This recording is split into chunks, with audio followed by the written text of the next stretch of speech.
Hola, estimadas y estimados, sean bienvenidas y bienvenidos a este posiblemente último video en el cual estaremos hablando un poco acerca de las propiedades textuales. Ya en un primer video hablamos acerca de la coherencia, en un segundo hablamos acerca de cohesión y en este tercer video, tal vez el cuarto, ¿no? Tercero y cuarto, dependiendo de qué tan largo salga, hablaremos un poco acerca de la adecuación. Bueno, para no extendernos tantos, veamos, ¿qué es la adecuación? Podemos decir que la adecuación consiste básicamente en adaptar correctamente el texto a la situación comunicativa en la que se desarrolla dicho texto, ¿verdad? ¿Qué, y qué se requiere para lograr con el texto? Bueno, primero, las funciones del lenguaje, ¿verdad? Bien, la adecuación en la composición de los textos entra en juego la creatividad y la toma de decisiones por parte de su emisor. Este ha de saber, por lo tanto, cuáles son las particularidades de esta situación comunicativa y adaptar su texto a esas particularidades. La adecuación textual permite adaptar el contenido de un texto a la situación comunicativa para la cual será empleado. A ver, para que nos entendamos un poquito mejor, pongamos un ejemplo. Imagínense que ustedes quieren redactar un texto en el que expliquen la importancia de aprender a utilizar TikTok. Ok, pueden hacerlo ustedes un texto genérico, ¿verdad? Dirigido a cualquier público. Sin embargo, ¿será que todas las personas van a entender a qué se están haciendo referencia? Por ejemplo, que de repente utilicen palabras como trends o utilicen otros tipos de palabras, ¿no? Propias de las plataformas digitales de redes sociales. Tendrán que adecuar el texto a cada uno de los públicos. Por ejemplo, no es lo mismo que le enseñes a utilizar TikTok a tu hermanito pequeño, a tu hijo de 5 años a 10 años, a un adolescente de 12 a ponerle 20 años o a un adulto de 21 a 40 años. Y peor aún, no es lo mismo enseñarle a aquellos adultos de la tercera edad de 60 años para arriba. Se vuelve más complicado y cada uno de estos pueblos o cada una de estas poblaciones o cada uno de estos públicos metas o cada uno de estos rangos etarios tienen características propias. Y nosotros como redactores, como escritores, debemos adecuar nuestro texto a cada uno de esos grupos sociales determinados.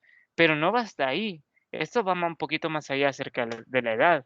Para que un texto sea adecuado es necesario tomar en cuenta el registro lingüístico y la intención comunicativa. Es decir, el texto debe ser apropiado para el fin que se persigue.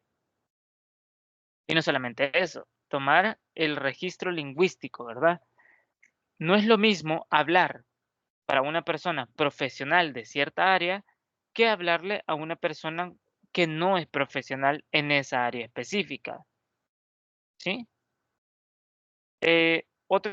Bueno, continúa. Para adaptar el mensaje, los textos deben presentar las siguientes características. Primero, la adaptación del tema. Segundo, la extensión y estructura coherente con la situación comunicativa. Tercero, coherencia del emisor con el receptor, es decir, que se debe tomar en cuenta las necesidades, expectativas, los intereses del receptor, de quien vaya a leer nuestro texto.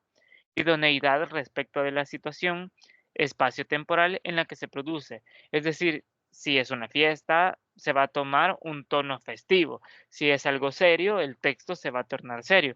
Si es algo divertido, pues el texto va a tomar se va a adecuar a conforme en la situación espacio-temporal en la que se esté produciendo el texto. Acomodación a la finalidad para la que ha sido escrito, por ejemplo, si ha sido destinado a un grupo de especialistas o si va dirigido al público general. Aceptación de las normas del grupo social, respeto de los tabúes o elección de las palabras según los valores del grupo. Por ejemplo, que de repente se vaya a escribir una carta para la población LGTBIQ+, ¿verdad? En este caso, se va a adecuar, se tiende a utilizar el famoso lenguaje inclusivo. Entonces hay que respetar también las reglas que utilizan ellos en su comunicación, ¿sí? Es necesario la adecuación del texto. También la aceptación de las normas de grupos sociales, el respeto de los tabúes, bueno, ya lo dijimos, ¿verdad? Y los valores del grupo, y la adaptación a nivel de la lengua. Si se trata de una lengua un poco vulgar, vulgar no significa descortés, ¿verdad? O desagradable. Vulgar es que está en un nivel que no es técnico, que no tiene una jerga, un argot, etcétera. Bien, para construir de modo correcto un texto adecuado, hemos de tener en cuenta todas las circunstancias que rodean el acto de comunicación. Primero, qué tipo de relación tengo con el receptor y qué tipo de relación tiene él conmigo. ¿Qué quiero transmitirle a mi receptor? ¿Por qué le quiero transmitir la información? ¿Cuándo y cómo lo escribo? ¿Qué nivel de la lengua es el más apropiado para transmitir mi mensaje? Y también, ¿por qué canal voy a hacerlo? ¿Por qué canal le voy a hacer la transmisión de mis mensajes? De este modo, entonces, un texto inadecuado será aquel que no cumpla estos requisitos. Así, por ejemplo, si un psicólogo, al redactar un informe de un paciente con graves problemas, por el cual siente pena, o sea, siente cierta congoja, ¿verdad? No vergüenza, sino congoja, se deja llevar y plasma los sentimientos que la situación del paciente lo origina, es decir, se va a poner a llorar al momento de hacer el informe, y que pobrecito, etcétera. Y de eso deja de ser profesional. El texto resultaría entonces inadecuado, porque estaría parcializando su informe, ¿verdad? Dado que este tipo de documentos han de ser objetivos y los sentimientos del emisor han de quedar al margen, es decir, que no deben formar parte del texto, simplemente se debe dar un diagnóstico, como los médicos, ¿verdad? No pueden poner en su diagnóstico si el paciente estaba llorando, estaba triste, yo me puse a llorar con el paciente. No, ¿verdad? Simplemente el paciente presentaba tales malestares y punto.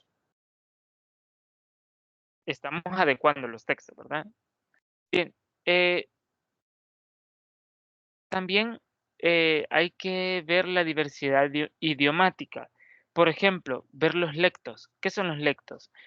Los lectos es la diferencia lingüística entre los hablantes de un mismo idioma. La palabra lecto es un término colectivo que engloba la diversidad idiomática de las personas de una región. Por ejemplo, si nosotros vamos a escribir a, a Argentina y vamos a hacer una receta que incluya fresas, hay que tener en cuenta que en Argentina y el sur no le dicen fresa a la fresa, ¿verdad? Sino que le llaman frutilla, ¿verdad? Por ejemplo, ¿cómo hacer un pay de frutilla? No le vamos a poner cómo hacer un pay de fresa, ¿verdad? Aunque seguramente ellos sí saben que la fresa se llama frutilla, pero comúnmente se le conoce como frutilla. O que de repente, ¿cómo hacer una buena salsa de aguacate? Cuando en el sur normalmente al aguacate le llaman palta, ¿verdad? Entonces, ¿cómo hacer una buena salsa de palta, ¿verdad? Entonces, adecuar el idioma, ¿verdad? Adecuar el lecto, ¿verdad? Se habla de lectos cuando el uso de una variedad determinada de un idioma depende de algunas características propias del emisor, como el lugar donde vive, la edad, la profesión, su nivel de cultura, etcétera. Por ejemplo, en cuanto a la edad, pregúntenle a sus abuelitos, ¿qué es un fierro? Y ellos les van a decir, un fierro es una herramienta. Entonces podemos utilizar esa palabra cuando nos dirijamos a una población etaria un poco mayor, ¿verdad? Bien, eh, en cuanto también a la diversidad idiomática, se distinguen tres clases de lectos que se utilizan de forma de habla, no compartidas por conjunto de hablantes de un mismo idioma. Están los dialectos, los cronolectos y los sociolectos. En cuanto a los dialectos, son variedades de un idioma que depende del lugar en donde vive el hablante. Es decir, ya les dije unos ejemplos, ¿verdad? En cuanto a los cronolectos, variedades propias de un grupo social de la misma edad. Este puede dividir en infantil, adolescente, adulto. Por ejemplo, hace poco, bueno, el año pasado estaba de moda la palabra aesthetic, ¿verdad? Entonces, seguramente un adulto mayor, ¿verdad? No va a entender qué significa la palabra aesthetic, pero decirle a tu hermanito de 10 años, te lo va a comprender fácilmente. Y así diferentes palabras que van adquiriendo significados a lo largo de los tiempos, ¿no? Y los sociolectos son variaciones del lenguaje que tienen en cuenta grupos sociales determinados al que pertenece un hablante, es decir, todas aquellas variantes que dependen del grado de formación cultural, educacional, etcétera, que la persona ha recibido, ¿verdad? Em, ok, por ejemplo, aquí entra el famoso lenguaje inclusivo, ¿verdad? Que va determinado a un grupo social, ¿verdad? Determinado, ¿no? Bien, está relacionado la modalización discursiva, también es importante tomarlo en cuenta. Bien, como les dije, probablemente iba a salir más, un poco más largo este tercer video. En cuanto a la modalización discursiva, está relacionada con la forma que adopta el mensaje o enunciado en relación con el discurso subjetivo de la persona que lo emite. Manifiesta la actitud o intención, es decir, modalizas tu mensaje. ¿Qué tan light o qué tan fuerte quieres hacer tu mensaje?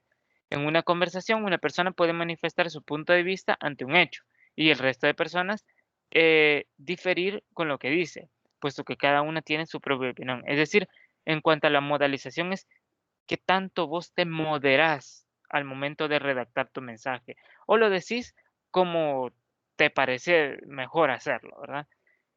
Bien, en el discurso subjetivo, las ideas del emisor están relacionadas con lo que cree válido, es decir, que uno redacta el texto conforme a lo que uno cree que es adecuado hacerlo, lo que cree correcto o lo que piensa respecto de un tema que trata, es decir, con su discurso el hablante muestra actitud frente a lo que dice. Yo me posiciono con lo que estoy hablando, me posiciono en cómo estoy hablando. Si alguna persona presencia un accidente en carretera y se pregunta a cada quien las causas, probablemente lo que produjeron, los puntos de vista van a ser diferentes. Y ahí viene la adecuación. Eh, bien, quizás vamos a continuar en un segundo video, hablando, en un cuarto video, perdón, hablando de los tipos de modalización, ¿verdad? Bien, dejamos este tercero hasta acá porque si no va a salir muy largo.